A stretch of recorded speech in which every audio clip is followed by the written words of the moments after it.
అందరికీ నమస్కారం.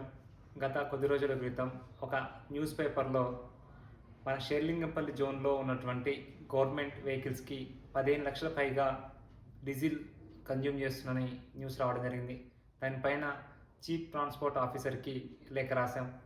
ఆ లేఖలో వాళ్ళు దానికి లిఖితపూర్వకంగా ఆన్సర్ ఇచ్చారు. ఆ ఆన్సర్ చూస్తే ఎలా ఉన్నాయి అంటే, అసలు ఎన్ని వెహికల్ ఉన్నాయని అడిగాము. మాకు మొత్తం కూడా 80 పైగా వెహికల్ ఉన్నాయి. దాంట్లో 79 వెహికల్స్ వర్కింగ్ కండిషన్‌లో ఉన్నాయన్నారు. మిగతా వెహికల్స్ ఏం ప్రాబ్లమ్ అవుతూ ఉన్నాయి, రిపేరింగ్‌లో ఉన్నాయి అంటే వాటికి ప్రాపర్ ఆన్సర్ ఇవ్వలేదు.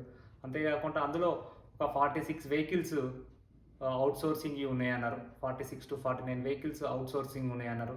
అంటే జీహెచ్ఎంసీ వెహికల్స్ 30 వెహికల్స్ ఉన్నాయి. ఈ 30 వెహికల్స్‌కి గాను దాదాపుగా 1,95,00,000 డీజిల్ 1 ఇయర్‌లో వాడిర్రు. అంటే ప్రతి నెల 16,00,000 పైగా డీజిల్ అనేది యూటిలైజ్ చేశారు.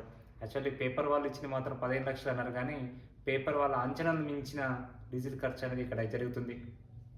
16,00,000 ఖర్చు చేస్తున్నారు అంటే, వీళ్ళు డ్యూటీ షేర్లింగంపల్లిలో చేస్తున్నారా? లేకపోతే అటు కోదాడ, ఇటు బార్డర్స్ ఆదిలాబాదు, లేదంటే ఇటు బార్డర్స్ మహబూబ్ నగర్ పోయి వర్క్ చేస్తారో అర్థం కావట్లేదు. అంటే దాదాపు 30 వెహికల్స్‌కు 16,00,000 ప్రతి నెల ఖర్చు పెడుతున్నారు అంటే, ఇక్కడ ఏమనిపిస్తుంది అంటే, వీళ్ళ వ్యక్తిగత అవసరాలకు గూడా గవర్నమెంట్ వెహికల్సే వాడుతున్నారేమో అన్న ఒక డౌట్ గూడా ఉంది. ఇంక అంతేకాకుండా ఆ మెయింటెనెన్స్ ఖర్చు ఎంత అవుతుందని అడిగాం. 30 వెహికల్స్‌కి గాను రూ. 61,00,000 మెయింటెనెన్స్ అయితుందన్నారు. సో, రూ. 61,00,000 అంటే దాదాపు రూ. 2,00,000 మెయింటెనెన్స్ అవుతుంది. రూ. 2,00,000 మెయింటెనెన్స్ అంటే ఒకసారి ఆలోచించాలి. ఏ విధంగా ముడుపులనేవి ఎవరి జేబులోకి పోతున్నాయో ఈ యొక్క ఎగ్జాంపుల్స్‌తో అర్థమవుతుంది. ఇప్పటికైనా జెడ్సీ గారు నిద్ర లేచి చీఫ్ ట్రాన్స్‌పోర్ట్ డిపార్ట్‌మెంట్‌కి మీద ఎంక్వైరీ చేయాలని జనసేన పార్టీ నుంచి డిమాండ్ చేస్తున్నాం. అదేవిధంగా గవర్నమెంట్ వెహికల్స్‌ని వ్యక్తిగత అవసరాలకు యూజ్ చేయకుండా ఓన్లీ గవర్నమెంట్ అఫీషియల్ వర్క్స్ మాత్రమే యూజ్ చేయాలి.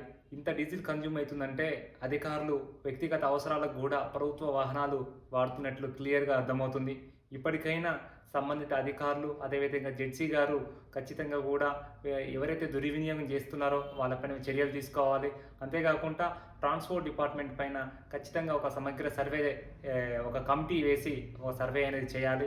ఎక్కడ దుర్వినియోగం జరుగుతుంది, ఎక్కడ అవినీతి జరుగుతుంది, ఎక్కడ లోపాలు ఉన్నాయనేది గుర్తించవలసిన బాధ్యత జెడ్సీ గారి పైన ఉంది. కాబట్టి మీరు ట్రాన్స్‌పోర్ట్ డిపార్ట్‌మెంట్ పైన ఎంక్వైరీ చేయకపోతే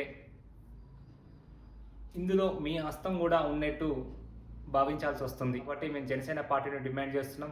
ఈ ట్రాన్స్‌పోర్ట్ డిపార్ట్‌మెంట్ పైన ఖచ్చితంగా ఎంక్వైరీ చేయాలని డిమాండ్ చేస్తున్నాం.